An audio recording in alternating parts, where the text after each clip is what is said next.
जय मसीह की दोस्तों, स्वागत है आप सबका हमारे YouTube चैनल मसीह दस्तक में।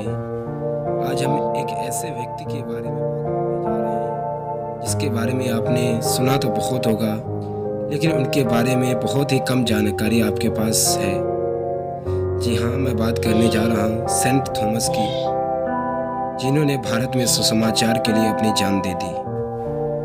वैसे तो सेंट थॉमस के बारे में सोशल मीडिया पर, यूट्यूब पर, फेसबुक पर कई जानकारियाँ उपलब्ध हैं, लेकिन आज मैं यहाँ आपको विस्तृत में उनके जीवन की सारी घटनाएं शुरू से लेकर अंत तक की कहानी में आपको बताने जा रहा हूँ। तो दोस्तों, सेंट थॉमस का जन्म इज़राइल देश के गलील में पहली सदी ईस्वी में हुआ था।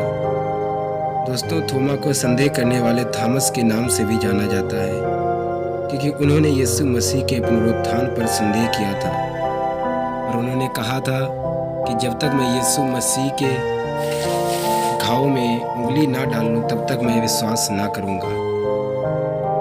तो मेरे दोस्तों, थोमा भारत में सुसमाचार फैलाने के लिए जाने जाते हैं। जब वे पहली बार रोमन साम्राज्य से भारत की यात्रा पर आए तो सबसे पहले केरल राज्य के आधुनिक शहर जो उत्तर में स्थित है परवूर और कुंडगल्लूर पहुंचे।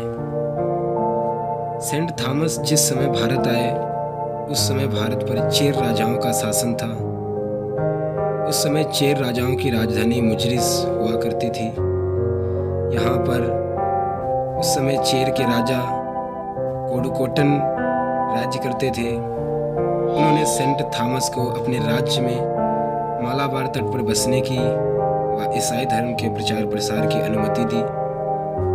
सेंट थॉमस ने केरल राज्य के मालाबार द्वीप पर मालाबार के तट पर बहुत से सामाजिक काम किए, जिसमें से उन्होंने विधवाओं की मदद की, गरीबों की मदद की और वहाँ के जो बीमार थे उनको चंगा किया। थोमा ने मालाबार तट पर 7 चर्चों की स्थापना भी की। इनमें से सबसे पहली चर्च मलियंकारा चर्च, उसके बाद में कोडुगल्लूर चर्च, फिर कोक्कमंगलम चर्च, उसके बाद में उन्होंने निर्नाम चर्च, फिर किलियमपल्ली चर्च, फिर थोमपट्टी चर्च की स्थापना की। उन्होंने इन चर्चों की स्थापना वहाँ के मूल निवासियों से मिलकर मालाबार तट पर चर्च की स्थापना की। थोमा की मृत्यु के बारे में कई प्रथाएं प्रचलित हैं, कई कहानियां प्रचलित हैं, लेकिन उनकी मृत्यु से पहले एक घटना जो उनके जीवन में सबसे ज़्यादा प्रसिद्ध है आपके सामने मैं रखने जा रहा हूँ।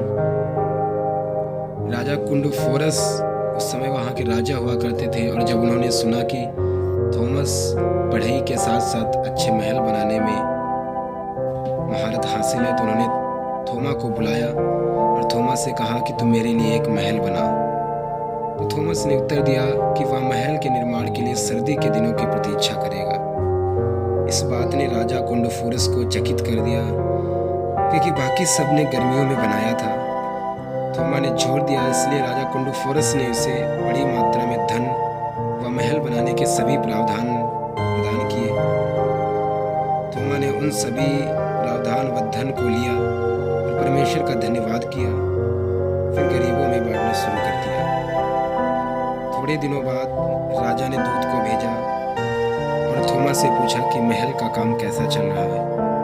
थोमा ने उत्तर दिया, छत को छोड़कर और सब बन गया है। इसलिए राजा ने थॉमस को बहुत सारा धन व सोना छत बनाने के लिए दिया।